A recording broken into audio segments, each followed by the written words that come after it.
Be ready. 15 seconds.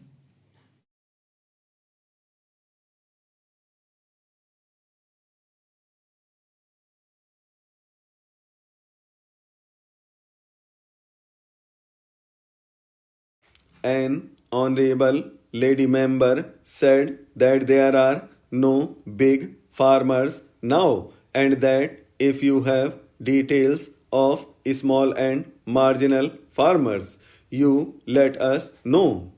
We do have, madam, details of small and marginal farmers. We also know what is the amount of area under cultivation by small and marginal farmers. We do have separate schemes for small and marginal farmers. Therefore, while there may be administrative problems, I do not believe there will be serious problems in implementing the schemes that we have. Now, I think honorable member on this side, while quoting some of the statement which I must have made in my earlier period, said that the subsidy did not go to the farmers.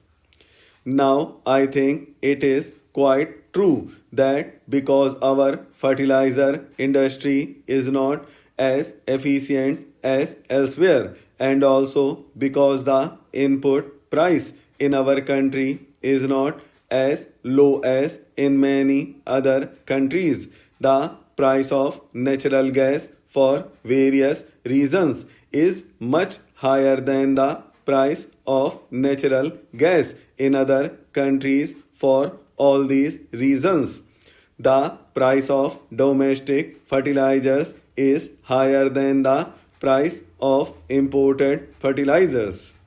If you have ample foreign exchange, then we simply say, well, the loss making units in the public sector or in the private sector, we could allow them to die. We would not starve our farmers and we would allow our farmers import of whatever fertilizers were needed. I mentioned more than once before that unfortunately that option we do not have. So the choice that our farmers have is not cheaper imported fertilizers versus no fertilizer. The choice today is to have only domestic fertilizers. If you say that you are not going to have that, well, we cannot give them imported fertilizers in the situation when foreign exchange is simply not available. I was also asked about the disparity between the urban and rural areas. Now I do share this concern.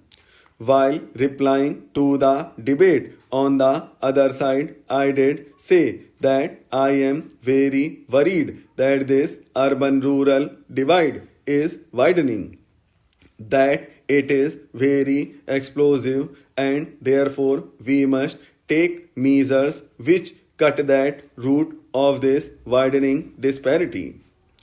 And I also said in the other house that if you look at this problem in depth, you cannot resolve these tensions by giving subsidies to 70% of the population. There is no mechanism in the world which can say that you give subsidies to 70% of the population. The country will go bankrupt, and I think all the talk of social justice and removing disparity will come to end. The only way to deal with urban and rural disparities is to strike at the root of the problem, and the root of the problem is that we have an excessive protected industry. You have been talking of inefficient fertilizer industry. That is true of most branches of Indian industry. But we have to live with it. We cannot overnight get away from a highly protected from the inefficient industrial structure. We have to gradually subject this industry to greater competition, both domestic competition and foreign competition. We cannot afford to kill our industry because if you kill that industry, the farmers would be the sufferers. And that is why we have this new strategy which seeks to reduce the level of protection given to industry. If that strategy works out, you might see in this country for the first time a most emphatic program seeking to bridge the gap between the rural and urban divide. This urban rural divide cannot be bridged by giving handouts to agriculture or the farmers in our country. Now, another question was raised whether this will lead to a decline in production. My answer is that under normal condition this is not likely to happen. Several questions were asked. I think honorable member asked about the fraud of rupees 100 crores. I do not know anything about it. If my honorable colleague, the Minister of Agriculture, knows something about it, I would request him to supplement. He also referred to the lacuna in the fixation of retention prices. I take note of his concern. I will have it conveyed to the Honorable Minister of Fertilizers as well the suggestion that there ought to be a parliamentary committee to look at the whole system. Then one last question whether we are cutting subsidies or we are cutting expenditure as such. Sir, I mentioned in my budget speech that we are now in the process of cutting expenditure, wasteful expenditure wherever it exists. We have cut at one go the export subsidy worth rupees 3000 crores. We have also reduced subsidies in a number of areas. We have also begun a process of looking at all administrative expenditure.